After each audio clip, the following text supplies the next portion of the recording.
are Locked On Rays, your daily Tampa Bay Rays podcast, part of the Locked On Podcast Network, your team every day. Hello, my name is Kevin Weiss. I'm Ulises Sambrano, host of Locked On Rays, part of the Locked On Podcast Network. Thanks for making the Locked On Rays podcast your first listen every day.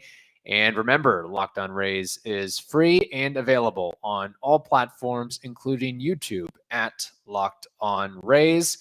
Also, be sure to follow us on Twitter and Instagram at Locked On Rays, and email us, lockedonrays@gmail.com. We are planning to do another mailbag episode this week, so you do have some time in there if you want to send us a little comment or question or observation regarding Rays baseball or otherwise.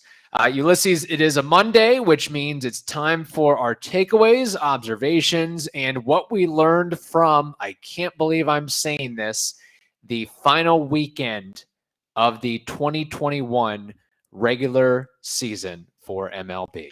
Oh man, it came by fast, didn't it? It flew by, this 2021 season, but it was entertaining, and that's how you know that we all were having fun, because I can't believe that it's already October baseball. There won't be any Rays baseball until Thursday. That's a good thing. Okay, that's a good thing. We want to not have a one game battle royale for one spot there, but I just, after this 162 games, I just want to throw numbers at the listeners and you, Kevin. 61 players in 2021, 38 pitchers, 18 rookies, four of the five of the starting rotation are rookies. Probably the best bat available in the lineup is a rookie who's 20 years old. It's just what I feel like the motif of this season has been: contribute as much as you can for as long as you can. And I'm talking Chris Archer, those 19 innings. Yeah, it would have been nice to have been 90, but thank you for those 19. David Hess. Hey, guess what?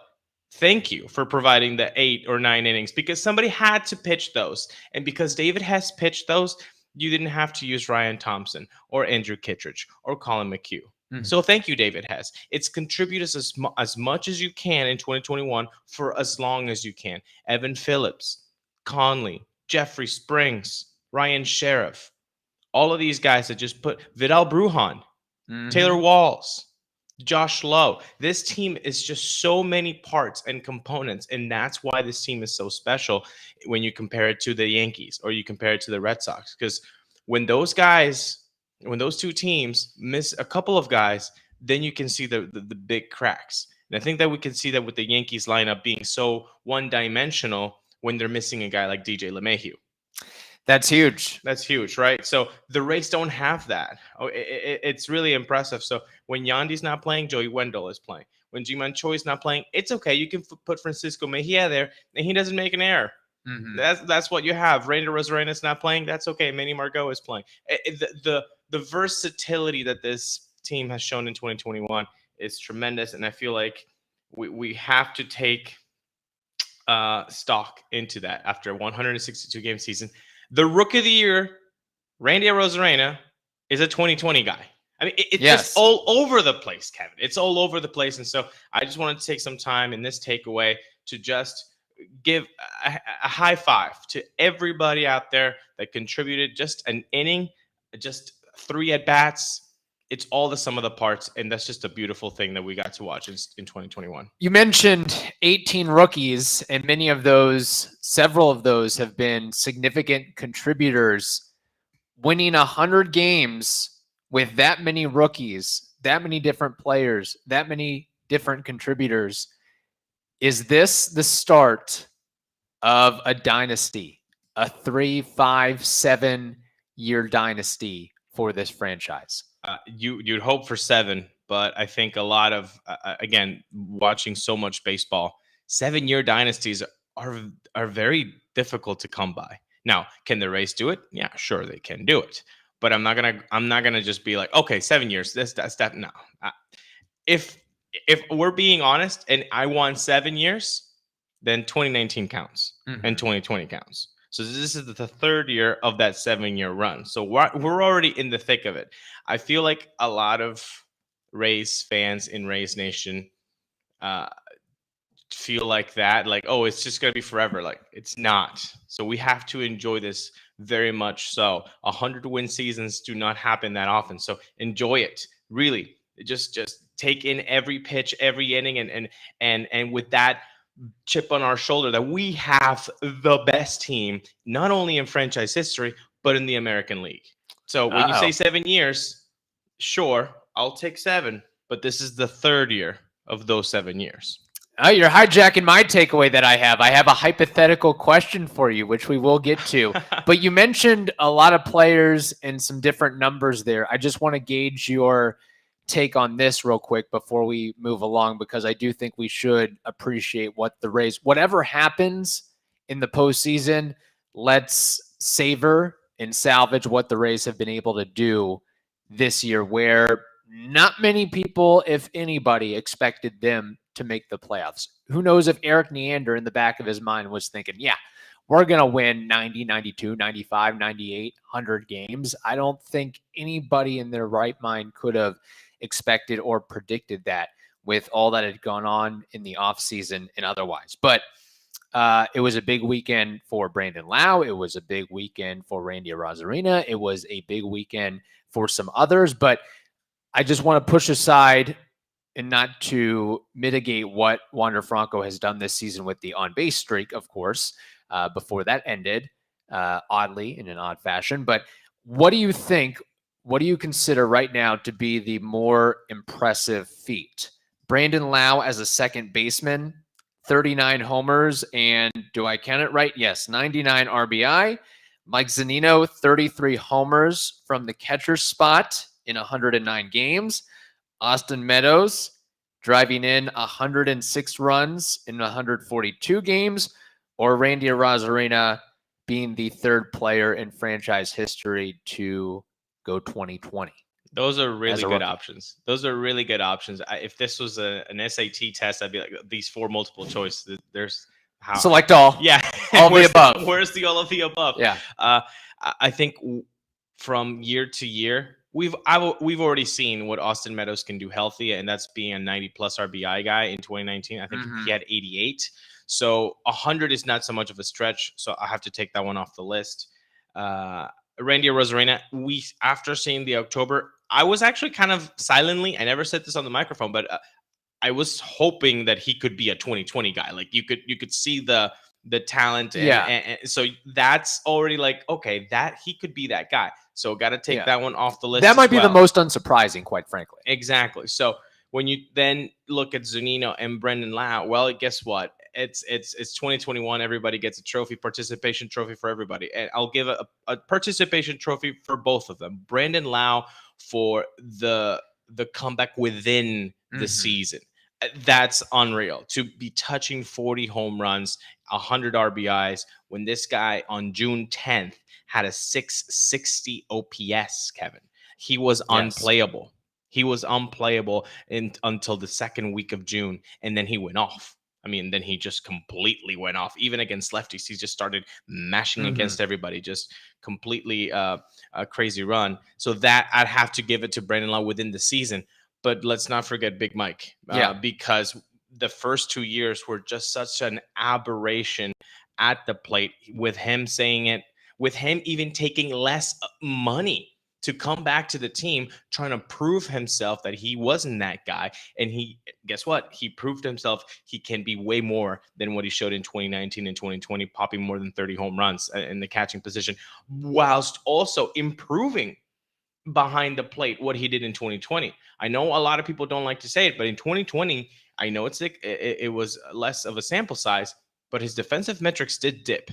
And rather dramatically in 2020. He picked that up in 2021 alongside the bat production. So those two guys over year to year, Zunino, within the year, it's Brandon Lowe. I would also have to go with Brandon Lowe too, because even though for most of Mike Zunino's career with the Rays, it has been less than desirable, offensively, but he had shown he can be a 25 homer guy at least. We do know he had that power within him back when he was with the Seattle Mariners, where Brandon Lowe, we saw him in 50, 60, 80 game spurts of what could be, but for him to essentially play 150 games and 39 home runs as a second baseman and to stay healthy and to get stronger as the season wears on and to not just listen to the outside noise and figure out a way to hit against lefties and not look some of the approach stuff and some of the swings and the misses that he had earlier on in the season where he was just pressing and looked like a double-A player or a single-A player that had just gotten called up. He had looked like, quite frankly, Jared Kelenic at times when he had just made his MLB debut. So to really flip things 180 is huge for him. And the big question for him going forward is going to be, can he keep it up into the playoffs and contribute into the playoffs? Because he had, short season last year, but he slid in the playoffs. He was expected to be a big time contributor and he wasn't that guy. Now, maybe things are a little bit different now that he's got some help around him. He's got Nelson Cruz that can pinch in a little bit. Wander Franco can help out. There's some others that can step up to the plate as well. So I just wanted to throw that out there again. A lot of impressive seasons from the Rays individually, and then on the whole, it's been an amazing ride. Something else that's amazing, Ulises, DirecTV. Not only amazing, but impressive too. Today, I want to tell you all about a simple way to get all of that entertainment that you love without the hassle. DirecTV Stream brings your live TV and on-demand favorites together like never before, which means you can watch your favorite sports, movies, and shows all in one place. And the best part of it all, there's no annual contract. I hate annual contracts. I even hate saying them, so I stutter them. So stop waiting and get your TV together with DirecTV Stream. You can learn more at directtv.com. I'll say it again for the folks over there. That's directtv.com. We also want to tell you about an incredible app that everyone who buys gas needs to know about. It's called Get Upside.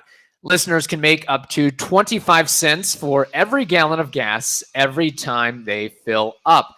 Just download the free Get Upside app in the App Store or Google Play right now and use promo code BASEBALL to get a bonus 25 cents per gallon on your first fill up. That's up to cents cash back. Don't pay full price at the pump any longer. Get cash back using Get Upside. Again, just download the free Get Upside app and use promo code BASEBALL. It sounded like somebody was pumping gas in the background there, but I think that's just the blender, the smoothie machine in another room. That's right. That's some inside baseball here. I hope I don't think the listeners can hear. That's just us. That's okay. No, that's just for us. I bet they're like, what smoothie? What is he talking about? Yeah, they have no idea. Yeah. They have no idea. If only they were here sitting alongside us. A live Locked On, my goodness. All right, how about that? There we go. Okay, so Ulises, you threw this out there and just want to confirm that what you said is what you believe, that this team, 2021, it is, or is it, the best in franchise history? Hands down, there's no, you know how there are, nowadays it seems to be that everybody has their own facts. Right. Facts don't matter anymore. Like, nope, this is what I believe, so it's a fact. Yes. Yeah, not with this. This is the thing. This is the best regular season. Like, then why do we have seasons? Why do we have wins and losses if you can say, well, that other team was bad? No, they won less, the same schedule. You're wrong. That's, pitchers throw harder now. Pitchers throw with more movement now. It's just more of a difficult game. Right. There's COVID happening. So then the whole psychology of that and what that entails. Yes, this is the best franchise team ever. Punto. There's nothing to debate here. Yeah, I agree with you. I just want to bring up some other points here. 2020, of course, the Rays would have been on pace for 108 wins, but let's just say you play a full season there. I don't know if they get to 108. A lot of things can happen. I mean, the Orioles were a damn near playoff team in that 60-game season. I'll give you the Marlins made it to the playoffs. Yeah. The Houston Astros were an under 500 team. So I think a lot of things can happen in 60 games. I haven't done the math, but maybe in the offseason, if I get too bored, I will look at this schedule and I will see a 60-game span and see if the Rays ever played more than 40-20. Because if they did, then it's a moot point.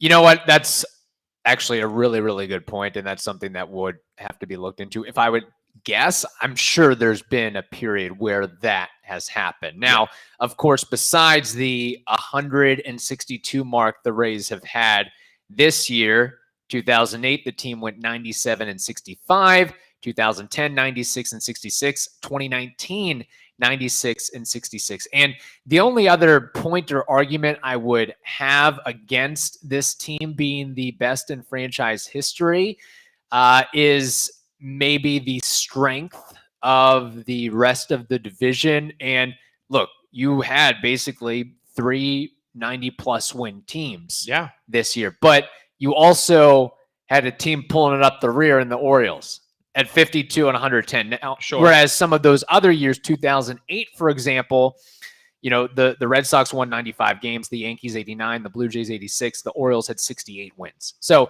let's remember that the Rays also, and this is what they should have done, was to take advantage of the Orioles this year. They went 18-1, but the Orioles were just so non-competitive to the point where you racked up and banked quite a few wins. But that's, at the end of the day, that's what you're supposed to do. And then just to make another point here, 2010, the Yankees won 95 games, the Red Sox 89, the Blue Jays 85, and the Orioles 66. And then I'll say this about what else did I miss? The 2019 year, actually.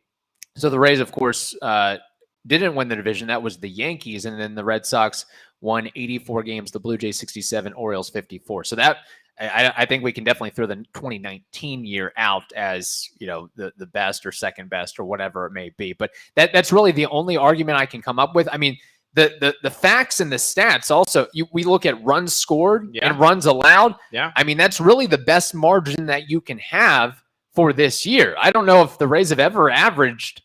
I mean, they've scored the most runs in franchise history. We're one of the best offensive teams in baseball, maybe the second best offensive team in baseball when you come down to brass tacks here. And again, you can't just look at one thing, because at some point for a decade almost, the 2009 team had scored the most runs, and that team didn't even make the playoffs. So you can't only just look at one factor and say, well, that's what makes it the best team in franchise history. But when you look at so many factors of this 2021 team, and then you look at number one, Kevin, there's only been 6 guys who have hit 100 RBIs or more. This team almost had 2, 1 away of having 2 in this season. The best bullpen, at least by ERA standards, was this team. The most outings, allowing 1 run or less from the opposition 58 times. That happened with the Rays. Mm-hmm. So, I mean, they were just really competitive every time. Even if they lost, they made it a competitive game. I think maybe 2 months ago, we did like the clunker countdown, I think you did. And it was around 6 or 7. Maybe what? You add 2 more to that? Maybe 9, less than 10. Less than 10 clunkers. I have no doubt in my mind that regular season, and that's why maybe I should have said that from the beginning. When you talk about regular season teams, this is the best regular season team. Now, we can't judge this team against the 08 or the 2020, not even the 2019 or 2010, 2011. Yeah. You got to make the playoffs. You have to see how the playoffs go. But I will say this. I don't remember the last time I felt so confident in a Rays team. And I don't remember the last time where I would say, if they don't get to the ALCS, this is going to be a bust. Because that's exactly how I feel. It's pretty wild. And I'll say a couple more things about this season, too. This might also, in addition to being the best team in franchise history, it certainly, as you alluded to, with the number of players used and rookies used and so forth, maybe the most unconventional year for the Rays as well. Yeah. You look at, there's been 4 guys this year for the Rays that have thrown at least 100 innings. Do you know who those guys are, Ulises? Waka, Yarbrough, McClanahan, and Fleming. Fleming. Those are the 4 guys who have thrown the most innings, and 3 of them have subpar seasons. ERAs above 5. That's a subpar And then season. you have a rookie, Shane McClanahan. It's unreal. And what they've been able to do. Again, 61 players, 38 pitchers, 18 rookies. Yeah. It's crazy. Now, what I'll also say, last thing here, and I think it does make sense considering the amount of runs scored and the offense that the team has provided this year. What I appreciate about this team compared to other years is there's very few, if any, dead weight players, where holes in the lineup where, how is this guy in the lineup and getting 4 or 5 at bats? Because every other year, again, as the team currently stands right now, assuming there's no major injuries, the way that they can mix and match, the depth that they have, they can put forth a lineup or a series of batters where it's like there's not a true super weak link. Whereas pretty much every other playoff year, all those other top seasons, you can point to a guy or two and maybe several guys that you can say, oh boy, we got this guy in the lineup. That's an offer. For example, 2020, Renfroe and Yoshi for the most part. 2019, Daniel Robertson and Guillermo Heredia. And I'm not just picking out names. These guys are getting legitimate at bats. You're talking about 200, 300 plate appearances. Last year, Renfroe and Yoshi got they were up there in terms of plate appearances across a 60-game season. Well, Kevin, not only that, it's not a personal attack. It's just those guys. Do you think that with the production in those years, they would have made this playoff team? No. Guillermo Heredia has no place in a Rays 2021 team, and Daniel Robertson either, and Yoshi Tsutsugo obviously did not, and Renfroe didn't either. You can definitely look up and down it and see some holes, but this team is just so deep. Kevin, it's so deep that no regular player, this is insane. I know it's only one portion of the pie chart here, but no player that gets regular playing time has a sub 700 OPS except for one guy. Do you know who that one guy is? I would have to say Kevin Kiermaier. Incorrect. Manuel Margot. Okay. Do you know what his OPS actually is? 699. 697. Okay, very close. So, I mean, it's just very deep all around. We always talk about what BA says when another team is making their pitching plan. They highlight one guy to be, hey, I'm not going to get beaten by this guy. Who are they highlighting on the other side? I mean, are they putting Nelson Cruz? Are they doing Wander Franco? Are they doing Austin Meadows? Are they doing Brandon Lowe? Are they doing Randy Arozarena? Mike Zunino? I mean, that's more than half of the lineup already. Yeah, and honestly, Wander might give you the toughest at bat of any of those guys. It might not always end in a home run or an extra base hit, but he's going to make you work for it. That's for sure. And then going back just to kind of drive home the point here, 2010, you had Reed Brignac, Willie Ibar, Kelly Shoppick getting a lot of at-bats. 2008, Johnny Gomes, he had darn near 200 plate appearances and a 182 average, whereas the Rays don't have room or there's not a spot for those types of guys on this roster, which speaks to a lot there. And you know what, Ulises, some of it might be to the fact that these guys are just eating Built Bars left and right, and it's giving them enough energy to have quality at-bats day in, day out. Well, you talk about a deep lineup. Built Bar might have the deepest lineup, even deeper than the Rays here. They've got coconut batting leadoff, cherry barcia, then raspberry, mint brownie, double chocolate, salted caramel, strawberry, orange, cookies and cream, and German chocolate. When have you ever seen a lineup where German chocolate is batting ninth? I've never seen that before. And let's check out their macros. 17 to 18 grams protein, calories that are ranging from 130 to 180, 4 to 5 grams net carbs, 4 to 5 grams sugar. They all have amazing flavors. They're all tasty, and they're all healthy too. And they've got chocolate, which is the best part of it all. So you've got to order yourself some Built Bars today. Go to built.com. Don't forget to use promo code LOCKED15. That's LOCKED15. You will get 15% off if you use that code LOCKED15. So today, go to built.com, get yourself that big lineup of Built Bars, and they're delicious, they're healthy, and order today with promo code LOCKED15. ESPN has gotten their wish. Yankees, Red Sox. There we go. It's happening. The wild card game. Or I like to say game 163, but whatever. The wild card game. Over under 4 hours. Yeah. Over under 4 hours and 10 minutes for this ball game. I'm gonna say over. I really hope. No, I'm gonna say under. I hope under. I hope. I'm just gonna go with my hope. I hope it's less than 4 hours. Because my goodness. Well, MLB executives must just be drooling right now. Like the ratings bonanza that it means to have a one-game playoff against these two franchises. First of all, if you're a Red Sox or Yankees bandwagon, like casual fan, you're watching this game. Right. So so everybody that's wearing those colors are watching that game.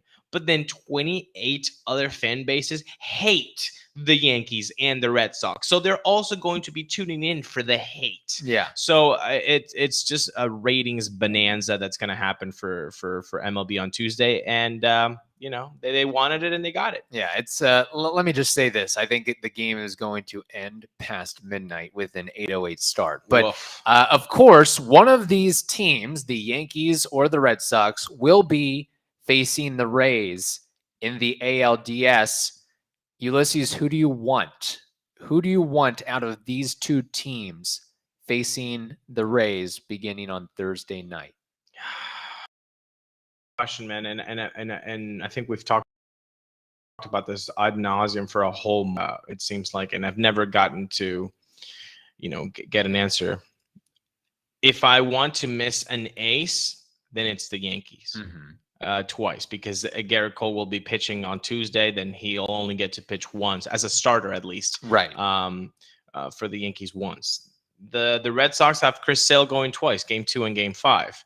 Now, if I have to compare Garrett Cole to maybe 2 Sales, Sale didn't look that good. Right. So maybe you want to hit Sale and avoid completely Garrett Cole.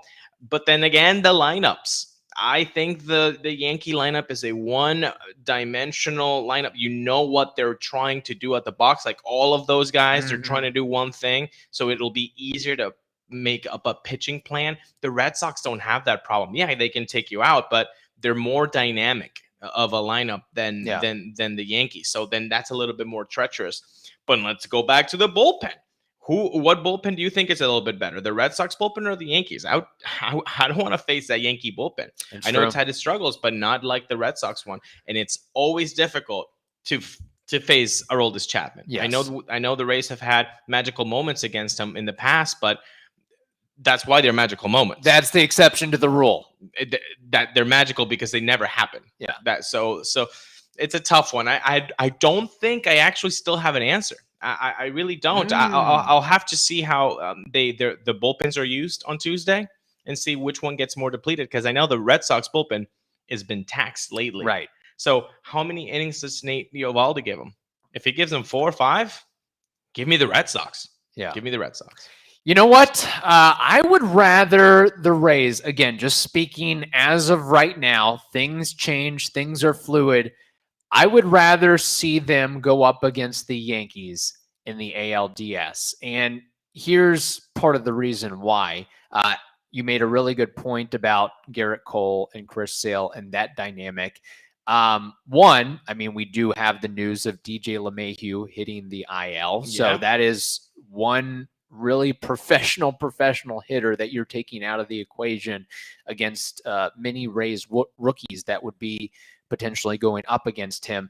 I think that the Rays getting some very, very late season experience. I mean, the last weekend of the regular season at Yankee Stadium was big. Yes. And they have an idea of what they would be going into. Yeah, it's about as close as a playoff atmosphere as you are going to get there. It gave the defense an opportunity to see, how the field plays. I think it's not total uncharted waters. I can't remember. Well, I know the Rays did play in Fenway back earlier in the month, but again, there's some leeway time, and there's a lot of different quirks with Fenway Park. So it's different 162 to 131. And I think there's some confidence there with the Rays of taking 2 of 3 and very closely could have swept the Yankees at Yankee Stadium. Yeah. And really, let's be honest, the pressure's all on New York right now. Who had all the preseason? Who was going to win this division in the offseason? It was the Yankees. I mean, and after that, it was the Blue Jays. People were talking Yankees and Blue Jays, and then it was Rays, Red Sox, or Red Sox, Rays, where I think the Red Sox are still kind of, I don't want to say playing out of their shoes, but it's not like there were these mounting expectations on them preseason where Aaron Boone might be playing or coaching for his job right now. And there's, I think it's all on New York to be able to perform and live up to that hype and that expectation. And I think, and I actually looked this up too. So the Rays did go 11-8 versus the Yankees and the Red Sox, but look at the run differentials. The Rays outscored the Red Sox just 106-104. They outscored the Yankees 95-50. When the Rays won, they would win big. Yeah, as we saw on, I guess, Saturday. Well, there were many games like that. Yeah, you can take 2 of those: the 14-0 game, and then the 12-2 the other day, right? So yeah, those are big wins. So maybe, if you take that differential off, it's still larger than the Red Sox one. So no, I think again, it's a more one-dimensional team, a lineup. So it's going to be easier to create a pitching plan. You just saw them. You only get Garrett Cole once, right? If you have to lean one, I see your point. I think you can take the Yankees, but overall, Kevin, and I know that, knocking on wood, I just don't see how they lose. Both of these series, if it's against the Red Sox or the Yankees, I just feel like they're playing just great baseball, and there's confidence there. Even when they can't hear each other in Yankee Stadium, they still make the play. And I feel like there's some words and some, like, maybe body language that you wouldn't like to have seen, but otherwise they made the play. I remember in 2019, in game 1 or 2 of the ALDS, Brandon Lowe, went out for a little blooper and let it drop, and it scored 2. Those are things that would happen to the Blue Jays in 2021. Right. You need that playoff experience. You need the playoff reps.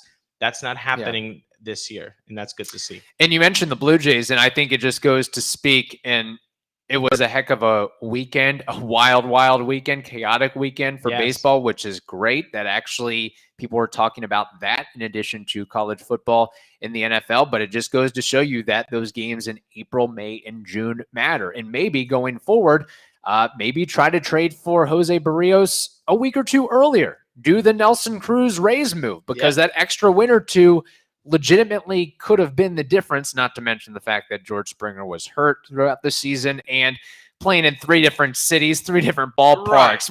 Look, I give credit to the Blue Jays for really making a push towards the end. It certainly wasn't easy going from Dunedin to Buffalo to Toronto and then having a limited capacity and everything. I mean, they ended the season. I looked this up. They ended the season, Ulises, leading all of baseball in homers and having the fewest strikeouts in baseball. 262 homers compared to the Giants' 241, 1,218 strikeouts compared to Houston's 1,222. Not to mention you had multiple MVP candidates and Vlad Guerrero and Marcus Semien. I mean, it was a great run. That was a great run for them. It was magical. But at the end of the day, Kevin, they had their shot in their last week against the Yankees, and they didn't take care of the Yankees. And they were playing in Toronto, were they not? They were playing in Toronto. So I feel for them, but not that much. Yeah. When you had the opportunity to get yours, the Yankees got theirs.